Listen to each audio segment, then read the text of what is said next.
Good afternoon and welcome to this virtual town hall meeting for College at Charleston students, parents, and families.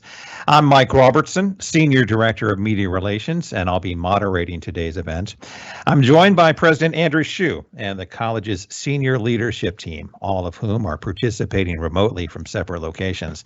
This is our 10th virtual town hall for students, parents, and families. Today's town hall will last about 45 minutes. We'll start with opening remarks from President Hsu, and then we'll get to your questions. You can submit questions live using the Q&A window at the top right of your screen. After I read each selected question out loud, the appropriate presenter will respond. Selected questions will appear in the Q&A window and also on a slide on your main screen. Now, we want these town halls to be a conversation, so our presenters may also ask follow-up questions of one another. If we don't read your question live during today's event, we'll still try to answer your question directly through the chat feature. Now, you can also submit your questions to our COVID-19 email address anytime you want, and we'll follow up as quickly as possible. That address is covid19@cofc.edu. And with that, I turn it over to President Hsu for opening remarks. President Hsu. Thank you, Mike. I'm going to try to keep my remarks fairly brief so that we leave more time to answer your questions. Over the past several months, you have heard me say on a number of occasions that I do not have a crystal ball. Well, our amazing orientation student interns heard that and decided to help solve that problem for me. Yesterday, they generously gave me a crystal ball. And here you see, yes, a real crystal ball. So now I can't say that I don't have a crystal ball anymore. I just need to learn how to use it properly so that I can see into the future. Well, all kidding aside, I know these past few weeks have been hard. Perhaps even more stressful than the first days of the pandemic back in late March and early April. Things seem to improve one day and only to worsen the next. We live in a bizarre boomerang times. And right now it appears that the number of positive cases is dropping modestly each day, both in Charleston County and in the state of South Carolina. This decline should give us all hope that our 3-week delay of meeting in person for the fall semester will be timed just right. To ensure that timing works, we need to do our part right now. That means please don't let your guard down. In support of that effort, our Student Government Association has worked hard to create the Cougar Pledge. This pledge was written by various student leaders for the entire campus community. The Cougar Pledge covers expected behaviors and practices that people across our campus, students, faculty, and staff, are expected to follow in order to keep our campus healthy. I encourage you to go online to the Back on the Bricks website and sign it and share on your personal social media accounts. The pledge outlines several important actions. For example, if you are on campus, you need to properly wear a face covering, wash your hands frequently, and practice appropriate social distancing. When off campus, do not host or attend parties or social gatherings of more than 10 individuals. As I have said before, these small sacrifices done individually today will make a big difference for us all collectively tomorrow. With that, let's get to your questions. Mike? Okay, thank you, President Hsu. The first question deals with action taken by the college last week. And the question is, are you discounting tuition for the 3-week in-person delay period? So, Mike, since I have the podium, let me just continue and answer that question. At this time, we're not issuing refunds beyond those for housing, dining, parking during those 3-week time frame. With classes starting on August 25th, we're committed to our academic mission. Unlike last spring, when the entire institution had to pivot under a week to move from in-person to remote learning, our faculty and staff had much more time to plan and train for a remote learning environment. For those families that find themselves in financial hardship, however, I encourage you to reach out to our financial aid and admissions office now. They will work directly with families that demonstrate financial need and hardship. I encourage you to not despair. As a student, your education is key to everything. Education unlocks and opens doors. As a parent or guardian, your child's education is the most important investment you can make. I know that is certainly true in my case. While I know the 3-week delay of in-person instruction is not ideal for students or faculty, I personally believe this is the best option we have to keep you moving toward your academic goals. A bit of unsolicited personal information. I have a daughter who is a rising freshman. She's also starting her college experience in an online environment in 2 weeks.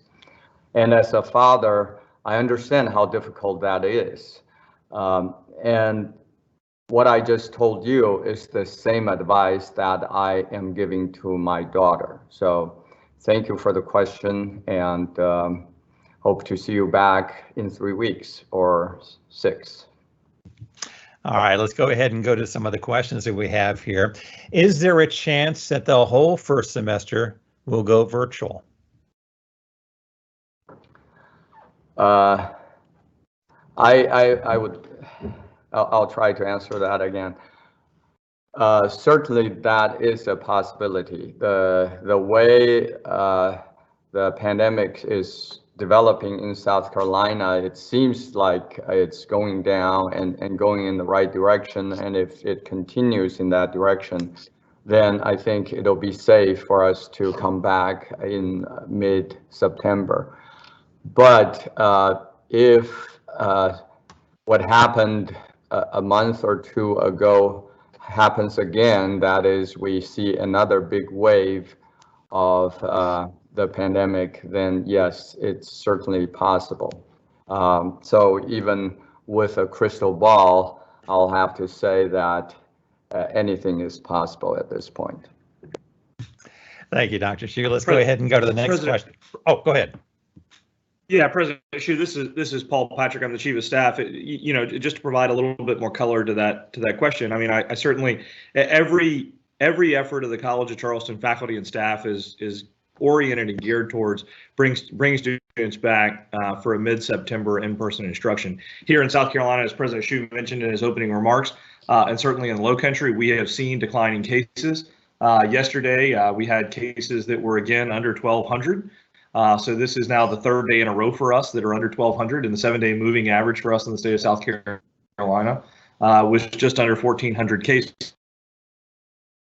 And that's down over 700 cases just a couple weeks ago. So, you know, as President Hsu mentioned, anything is possible. We're confident that based on the modeling that we are looking at and the experts that we're talking about, that by buying us the additional 3 weeks is going to get us to a point to where we are bringing students back. And the only thing that I would say is that the likelihood and the possibility of us being able to is doing all of what we need to do, covering the social practicing things as a campus community, even though we're apart. If we do those things as the state of South Carolina, along the East Coast and throughout the U.S., then we will be able to put this thing to the point to where we can get folks and students back to the College of Charleston, but to campuses across the country. So I would encourage everybody that's out there that the best way to ensure that we do come back is for us all to practice the things that everyone is telling us to do, to wear a face covering, wash our hands, and practice social distancing. All right. The next question deals with the start of the school year. With virtual start and books needed to be shipped, are the students expected to email their professors, or will the professors email and post on their syllabus with textbook supplies needed by August the 25th? Hey, Mike, this is Amy Orr from Campus Services, and I can answer that question. So if a faculty member has notified the bookstore of the required course materials, students should be able to see those by logging into My Charleston and clicking reserve/order books in the concise student schedule. And the bookstore is processing those orders and shipping those free of charge to students. And I could add, Mike, thank you, Amy, that we've asked the professors to send this is Fran Welch, acting provost. We've asked the professors to email their syllabi to their students a week before classes start on the 25th. All right, thank you, Fran. Next question. Will tutoring through student supports be available virtually? And if so, what subjects will be available? And how will that work? So we had a trial run, again, this is Fran, with the Center for Student Learning last spring, and we went virtual, and we have improved those services through a lot of hard work this summer to be prepared for the fall. And we do this via Zoom. We offer almost any subject. For sure, the basic subjects. So we have speaking, writing, our languages, math, and so forth available, and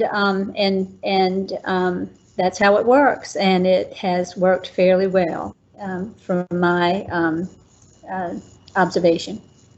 So, Fran, I want to add, just to clarify, that in addition to math, language, writing, and so forth, if you needed tutoring or help in other subjects like biology or chemistry, you can also talk to the staff there, and they can match you up with the tutors. Thank you, President Hsu. And you know, a lot of those tutors are actually our students who work to help their peers if they're struggling in a particular subject. Thank you. Let's go ahead and move on to our next question here. At what date will you determine that the September 17th will go forward on campus as planned? So we've decided to make a decision or make a definite call by August 28th, and that is 3 weeks ahead of the currently scheduled move-in date for the September start. So we will make a decision and make a definite call. Paul, you want to add to that? Well, I would just point out, I want to make sure everybody is aware that the current start for in-person instruction on campus is Monday, September the 14th, not the 17th. That we are currently planning to resume in-person instruction on campus. All right, thank you, Paul. Let's go ahead and go to the next question here. Are the dining halls going to be open up on August the 25th? If not, when can we see a credit on our account? Hey, Mike, this is Amy again. So we will open City Bistro and Chick-fil-A starting August 24th for limited services to students who are in the area. We will start block plans effective August 24th. So students who have those plans with a set number of meals per semester will be able to go ahead and start using those, as well as dining dollars. And then we're going to start the board plans, the 12 meals per week, and the all access plans when move-in starts September 11th. Because students can continue to make changes to their meal plans until mid-September, we will not be posting the prorated refunds to the e-bills until after that time. Okay, thank you, Amy. Another move-in question coming up regarding the delayed move-in date. What situations would qualify a student for exemption? Hi, Mike. This is Alicia Cadell in Student Affairs, and I can address this question. So we have designed a process, as hopefully you're aware, for students to submit their exemption requests. Those are due by midnight tonight. And we have a small group of folks looking at those and doing a review, and we may be reaching out to students to get some further information. But the types of things we're looking for are family situations that make it unsafe for a student to be at home, students that are traveling, or international students that are traveling and need to come into quarantine early, and then other special exceptions that students may indicate on their form. So if you complete a form, the more information you can give us, the better. And the reason we're weighing all of these factors is we will not have all of our resident assistant staff in the residence halls during these first 3 weeks. So we want to make sure we can appropriately staff the halls and keep them safe, and also make sure that we're not having too many students present on campus to make it more difficult for us to be able to open in September. So my encouragement is to complete a form and give us information, and we may follow up, but those are some of the criteria we're looking at as we review those forms. Okay, another move-in question for you now. When can we choose a new move-in date? Should we book our hotel for September 11th through the 13th, or are those dates subject to change again? So I will let Amy weigh in on when we can choose a new move-in date. I know that information, but I don't know it off the top of my head. But our advice would be to go ahead and make any reservations that are refundable, so that if we have to alter, or if your date ends up being the 13th, you could alter your plans as appropriate, so that you have travel plans that are easy to be canceled or adjusted. And students will be able to select their move-in time slots starting on August 13th. All right, let's go ahead and go to the next question here. Will our housing dining refunds be adjusted on the e-bill before August the 15th? So this is Amy again. As I earlier, we will be processing those in mid-September after the period to make changes to your dining ends. Okay, thank you, Amy. The bookstore, let's talk about that. Will the bookstore, the college bookstore, be open to purchase books for classes? This is Amy again. Absolutely, it is open now. Students can go ahead and buy their course materials if they're in town, and as I mentioned earlier, they can also order those online. All right, thank you, Amy. Let's go to our next question here. How will the code of conduct be patrolled and enforced? I'm not aware of any mandate or law that prohibits groups of 10 or more from congregating on private property.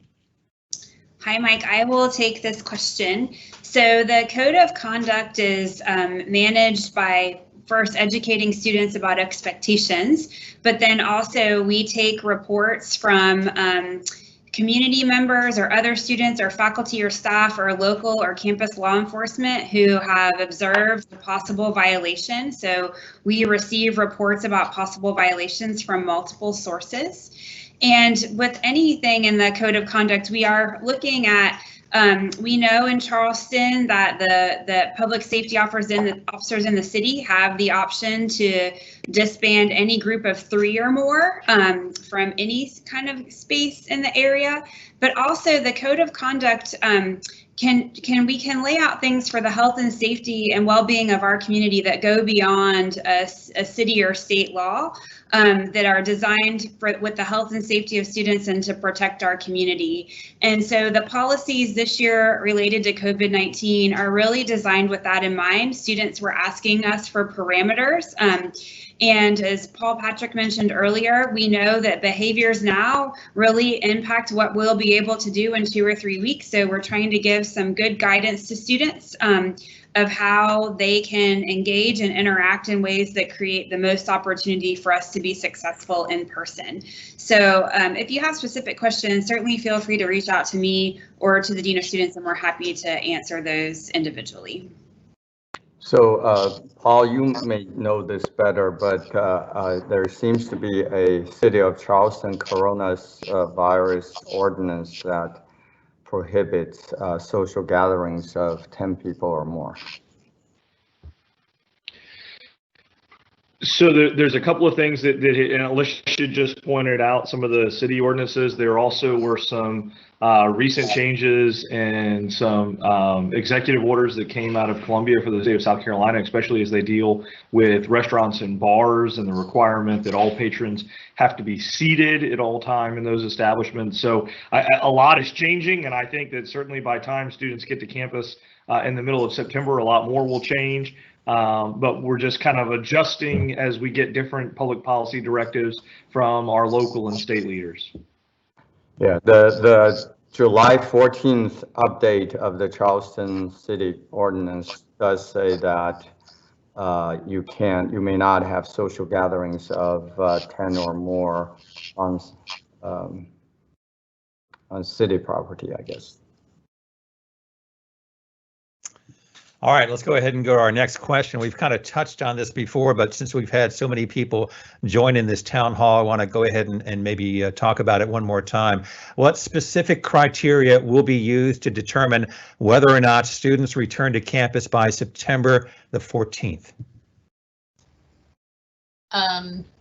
Mike, this is Bridget McLaren Sykes at Student Health Services. I know I'm not the perfect person to answer this question, but I'll start off, and maybe there are some others that will want to come up behind me. This is something that we're thinking about daily. We are constantly evaluating all sorts of metrics all over campus, whether it's facilities or the residence halls or it's student health services. And we are consulting with infectious disease specialists, and also we have consultants on campus who are epidemiologists that also work with the state health department. We're reaching out, we are following CDC guidelines and consulting with our with South Carolina Department of Health and Environmental Control. And all along the way, we are trying to determine, using that criteria, what is the safest way to bring students back. I don't know. Does anyone else have anything else that they'd like to add to that? I mean, Bridget, I mean, I think this is Paul Patrick again, Chief of Staff. I mean, I think one of the things is it will be a holistic approach. I don't know that there are 2 or 3 individual indicators that, we'll say once we check those things off, we'll be ready to come back to campus. We certainly look at the things that all the public health agencies are looking at: the number of cases, the % positive, the death rate, the utilization of hospital resources, these super spreader events. And we'll also, quite frankly, we'll look at some other campuses. There are certainly campuses around the country that are bringing students back in August, and we will monitor how that works for them. And so I think it'll be a holistic view in how we make those decisions, and as we lead up to mid to later August, and whether we get a go, no go on Monday, September the 14th. Okay, thank you. Let's go ahead and go to the next question here. It involves COVID testing. Will COVID testing be required for residential students prior to move-in, now that the outbreak has been deemed severe enough to delay in-person move-in in classes? Hey, Mike, this is Bridget McLaren Sykes again at Student Health Services. So again, we are following the science. We are consulting with our local and state health department officials. And at current time, they are not recommending COVID testing prior to move-in, but we will be screening students before they move in. And at any point in time, if we learn between now and when the actual move-in takes place that there's a better methodology, we will certainly follow that guidance when it comes up. All right, let's go ahead and go to our next question. If we see someone on campus without a mask, what should we do? Approach them or not? How do we make sure we are enforcing the mandate pledge? Hi, Mike. I can take this question, and thank you for asking this. So I think there's some different approaches to this. You know, one of the things we've talked about in some of our previous town halls is really working to make students, faculty, staff, and our greater community aware of the real needs and what the resources are available to us to maintain the spread, so that we can hopefully inspire people to follow those guidelines and to do those things to protect our community. So with the face covering and other requirements around COVID, certainly if you see someone not complying and you feel comfortable saying, hey, could you put your face covering on, that would be appropriate in a community if you felt safe and comfortable doing that. We have created a form that people can submit if they're seeing non-compliance with face covering. So you could also submit that form, even if you don't know who the person is. The form allows you to provide us information about where and what time and where that person might have been going, so we can start to watch that area. We will have, on the first many days of classes, when we come to our in-person classes, we'll have a team of volunteers, faculty, staff, and student leaders on campus greeting you, helping you learn how to navigate the campus with some of the different traffic patterns. And they will have face coverings, and they will have hand sanitizers that they can provide to anyone who shows up on campus without them. We'll also have face coverings available at different places on campus you can pick up anytime. And we will, I think, have some public safety presence. So part of the first phase of this will be us volunteers, members of the community, out reminding people and asking people to do these things. But we can certainly address it through reports if you're seeing those things happen and people aren't complying. And then we will reach out and look for those individuals who might be not following this guidance. Some people may be wondering what we mean by pledge. You want to talk about the Cougar Pledge for a second? Sure, Mike. Thank you. Happy to. So earlier this week, we announced the Cougar Pledge, which is written by many of our student leaders. I hope they're all watching this evening, and was shared by our student government on Monday. And there is a way for faculty, staff, and students to sign the pledge, which lays out some of the expectations that we have that we know will help keep our campus community as safe as possible using the best guidance that's available right now. So we ask folks to review the pledge and be aware of what we're asking, so that we can work on community compliance and understanding. And for family members who don't have a College of Charleston email account, you're welcome to view the whole pledge online, and there are several social media images that we encourage faculty, staff, student, family members to post those social media images showing that you support the pledge and agree to follow the guidelines outlined there. All right, great pledge. Let's go ahead and go to our next question here. If students decide to take a leave of absence, what are the procedures they need to take to do that? Are there requirements that they must meet to retain any awarded scholarships upon their return?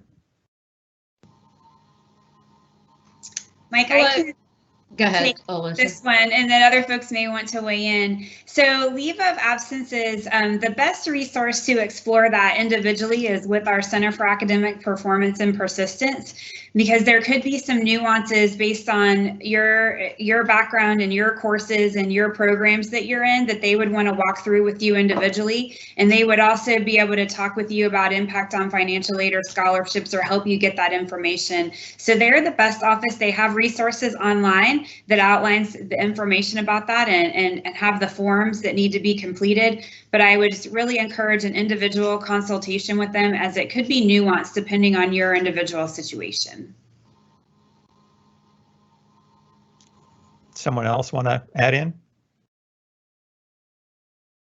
Suzette, I think you're muted. I was just going to also mention that if you are a new student and want to take a semester away, a deferral, then please contact the admissions office. Admissions@cfc.edu would be appropriate. Thanks, Suzette. Let's move on to the next question here. Many school districts in South Carolina are using DHEC's cumulative case rate 100,000 county population to determine when in-person learning can begin. What metrics or data will CFC use to determine when in-person classes can resume?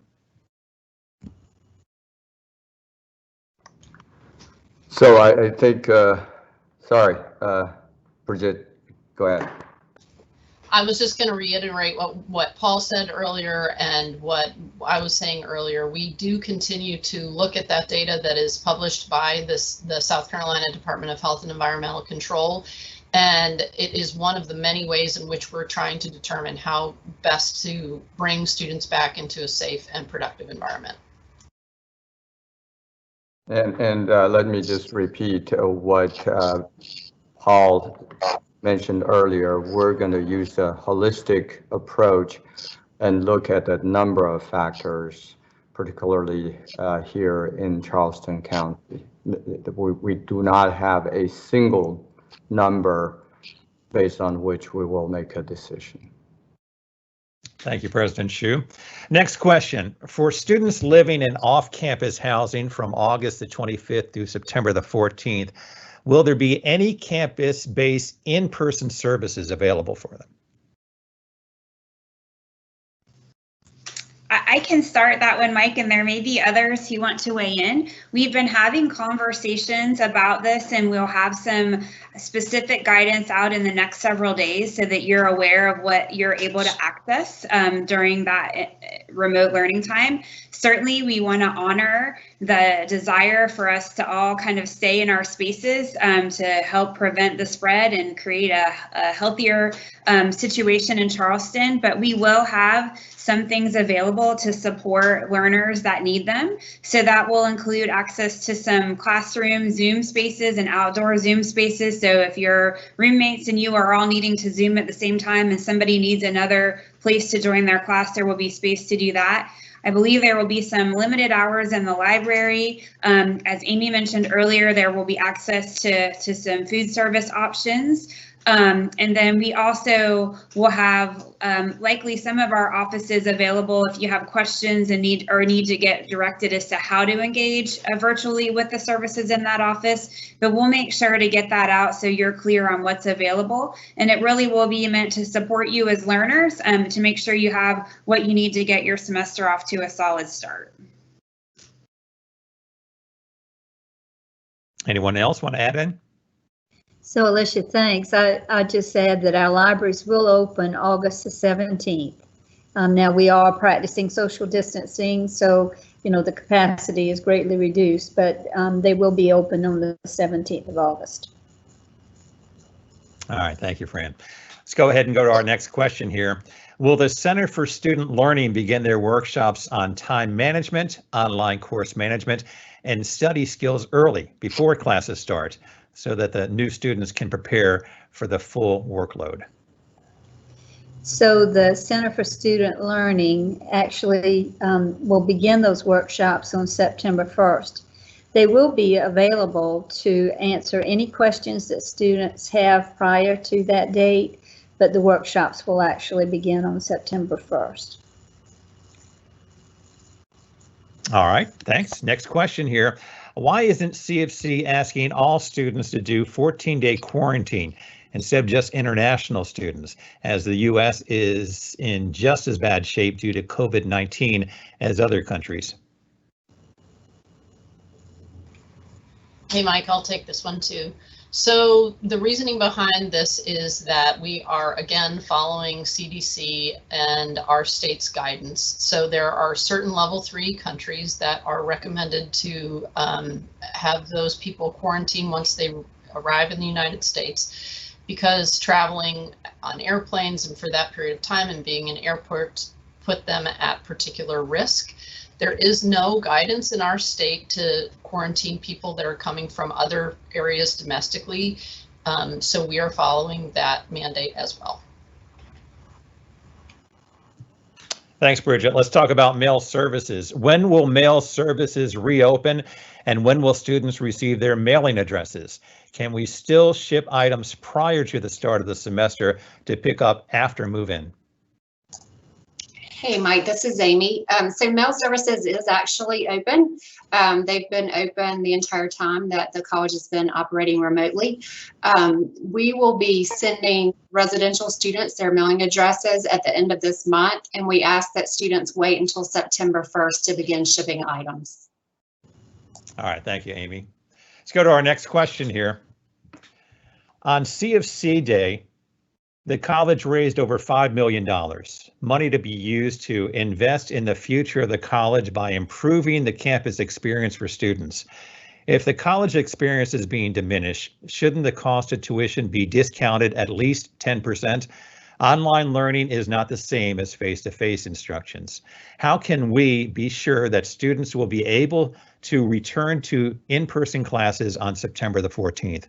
Quality education is not a Zoom class. Hey, Mike, this is Chris Tobin, the Executive Vice President for Institutional Advancement. I'll try to answer at least the first part of this question as it relates to the money raised on CFC Day. There was over $5 million that was given to the college from over 1,400 donors. But the donors, often they direct their philanthropy to very specific programs and very specific priorities to the college. So that money is distributed to hundreds of different areas that the donors want it to go to. So while that money will be used to invest in the future of the college by improving the campus experience for students, indeed, it just can't be all in one account that is used simply for tuition alone. We have to honor the donors' wishes, and we will do so. I'll leave the question about online learning, face-to-face instruction, and the rest to my colleagues.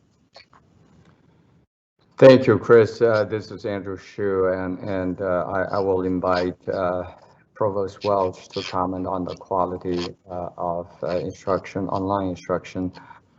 But I can assure you that we're doing everything we can to ensure that our students could return to in-person classes on September 14th. We have a very good, well thought out plan to provide a safe learning environment on our campus, provided that the pandemic subside from its current level. Fran, can you talk a little bit about our quality of online learning? I'll be glad to, President Hsu. We're so pleased with the level of activity our professors have been engaged in over the summer to get ready to deliver quality instruction at a distance. They have really been working hard in self-paced workshops that are provided by our teaching, learning, and technology team, and our distance education coordinator is Dr. Sylvia Rodriguez Sabateur. She has been helping with a process we're calling resilient teaching, which is, and we want our learners to be involved as resilient, creative learners as well. And so the faculty have done everything that they can, I feel like, to be ready for a quality experience to begin on August the 25th, and then to return face-to-face on September 14th. All right, thank you, Fran. Let's talk hurricane. If we went back to in-person classes, would the college be more or less likely to evacuate and pause classes due to a hurricane to prevent people from spreading out over the state? Mike, this is Paul Patrick, Chief of Staff. You know, whether or not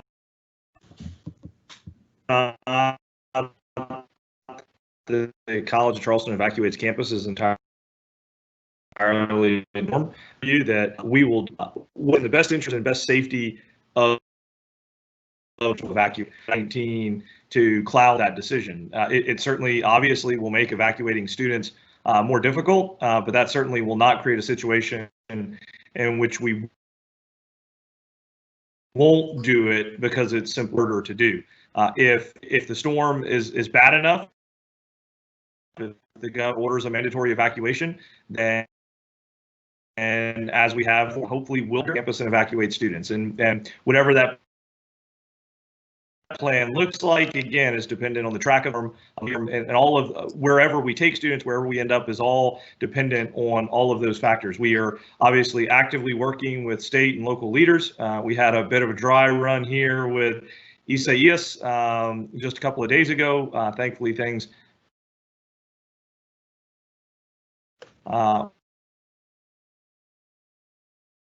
weren't on Charleston. We didn't have. The bottom line is we will keep students safe, and those students who may not have other plans, we will evacuate them to safety. And the presence of COVID-19 will.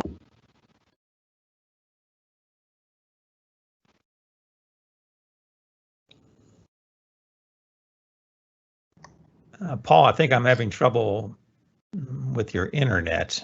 We'll try to get to that and fix that. Let's go ahead and move on to the next question. Are Instant Pots and air fryers allowed in McAllister? And I guess not just McAllister, any resident hall. Sure. Hi, this is Alicia.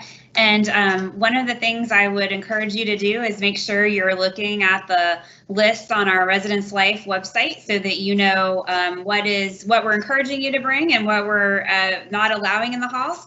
But Instant Pots and air fryers are allowed if they have an automatic shutoff. So it's the type of product that that is important to that. So just make sure you're checking the lists on the residence halls to make sure you're in compliance with those things. All right. Let's go back to flooding again. Did we see the level of flooding? What kind of level of flooding did the College of Charleston experience during the latest hurricane? Well, I was here on that day walking the campus, and I'm happy to report that there were absolutely no flooding. I also went to the beach.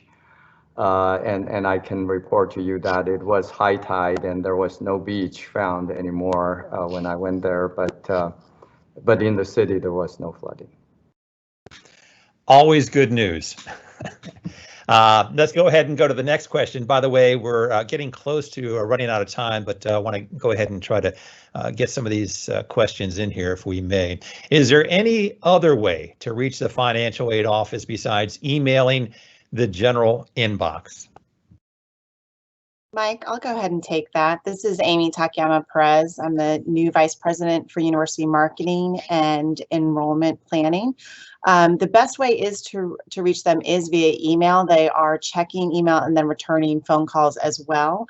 But I would also encourage you to contact your admissions counselor. If you're a new student, we work very closely. The Office of Admissions works very closely with financial aid, so we can make sure that we can expedite that for you. Worst case scenario, please feel free to reach out to our Dean of Admissions or to myself, and we can make sure that we get you the assistance that you need. Okay, let's talk about face mask. Since wearing mask is not a law, how can it be enforced? The city mandate is not enforceable either.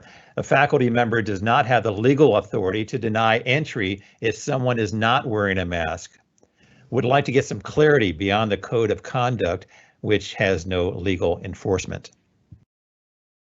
So, Mike, I'll start with a response to that question, and there may be others who want to weigh in.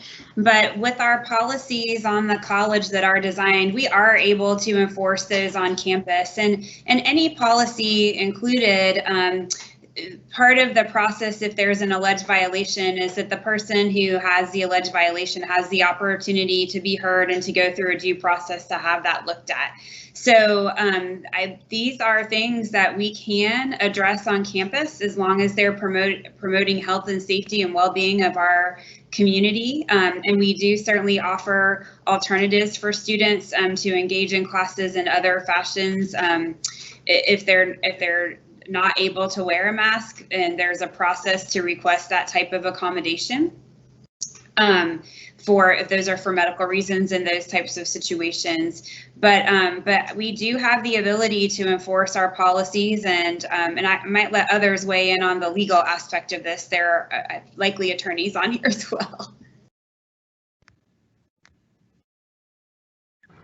Fran, can you talk about our faculty members' comment of no mask, no class? Yes, so our the speaker of our faculty is Simon Lewis, and he has said, if you don't have a mask on, we're not going to have class. And we've sort of picked that up as a slogan. And what we've advised faculty members to do is to do everything they can to, you know, for us to have extra masks to offer to students if they don't have one when they come to class. But bottom line is, if it gets to the point where a student can't be convinced to wear a mask, then that particular class session will go online. All right, let's move on. Two more quick questions here. How will science labs be handled during online instructions? Will they be made up at some later date, replaced with some online alternative, or something else? So we had a long conversation about this afternoon with several members, actually the Associate Dean and the School of Sciences and Mathematics, Dr. Chris Corey, and I were in a meeting together, and we were talking about the difficulty of managing the labs. We're going to be practicing social distancing within the labs. They will be presented in a hybrid format, just like our other courses. So students will have an opportunity to be in the lab part of every as part of the class. So they will have opportunities to sit in the lab and work, but then they will also have some of the lab time that will be at a distance. So our Dean, Sebastian Van Delden, is working on that with all of our sciences and figuring out a plan that will work the best we can make it work. It's going to be difficult. I just can't tell you that it's just going to be an easy thing to do, because it will not. But our professors are working on their plans to make it work as well as we possibly can. All right, let's take one more question here. If move-in is on September the 11th, will students still have classes that day, or how will that be handled? So I can start this response, and Acting Provost Welch may want to also weigh in, but we were as we set these updated dates, we were in consultation with academic affairs to make sure that faculty were aware that this date was a Friday that would be a class day for some students. But certainly we want to be able to spread out move-in so we have small numbers of students and we can keep you socially distant and safe in that way. So faculty will be aware of this and are asked to and have agreed to work with students if students are in communication with them about their move-in date so that they can adapt their work for the class to be able to move in on that 11th date. Thank you, Alicia. And it is true, you know, the students will have been in class with their faculty members since August 25th. And so for those students who are moving in on the 11th, the faculty member has an opportunity to make a plan with them about how that day will go with their classes. Each of the faculty members can have that conversation within their classes to make a plan to make sure that teaching and learning continues on move-in day. All right, I promise. Two quick questions and that's it, okay? The next one is, where do we submit our convocation essay? Will these be discussed and when? Yes, so our Associate Vice President for the Academic Experience, Lynn Ford, has orchestrated an excellent convocation, and faculty members are being are given workshops to prepare for the discussion about our book by Francesco Cantu. We're very excited about it. And so the faculty members will be in communication with students, and those essays will be submitted online, and it'll be discussed by the faculty members who are leading those groups virtually on the 24th. But they will have instructions well in advance of the 24th of August, day of convocation. Okay, one more question. This is it. Popular question. How is fraternity sorority rush going to work with the delay on September the 14th? Hi, Mike. I will take that question. Alicia Cadell in Student Affairs again. So for sororities, for Panhellenic sororities, their process is not slated to begin until September 30th and run through October 4th. And the majority of that is already planned to be virtual, with the possibility of some small in-person opportunities, socially distanced, and the correct number of people toward the end of that process, but that would be prepared that it could also be delivered virtually. For our IFC fraternities, they are regrouping and working on their plan, but there will be a Meet the Greeks opportunity earlier in September that will be virtual. And again, their recruitment process will have a significant virtual component to it. And for our NPHC and culturally based organizations, they are doing something similar. They will have a convocation early, a virtual one in late August, so students can become familiar and aware of those opportunities. And then they are looking at mostly virtual intake processes as well. Those details are still being finalized, but the majority of this will be virtual, even when we are in person on campus. All right, great information. Thanks. And that concludes the Q&A portion of today's event. Now, before I send it back to Dr. Hsu for some closing remarks, I want to remind you that you can stay up to date on General College of Charleston news by visiting our university news site. It's the College Today, and you can go there. It's located at today.cfc.edu. Now, for details on the college's plan for fall 2020, you will find all the latest information on our website, Back on the Bricks. This site includes links to FAQs and also video recordings of past town halls. You can visit Back on the Bricks by going to go.cfc.edu/bricks. Now, I'll turn it back to President Hsu for some closing remarks. President Hsu.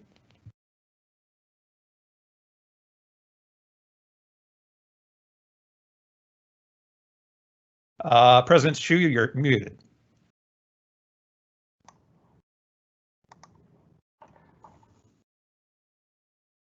Thank you, Mike. Sorry about the delay. As always, I appreciate all of your thoughtful questions. I know we were not able to answer all of them today. Please know that we go through all of the submitted questions and try to provide answers to them as best we can in our FAQ list on the Back on the Bricks site. That way, more people may benefit from your question and the answers.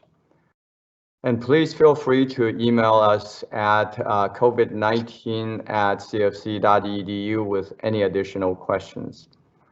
I know we hear a lot of words starting with U and N right now. Words such as uncertain, unprecedented, uneasy, unsure.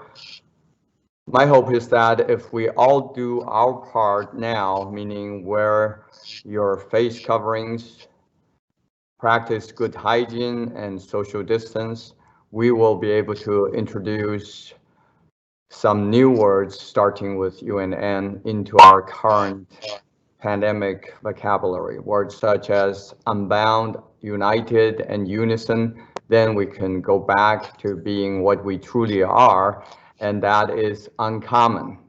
Thank you, stay safe, and have a good night.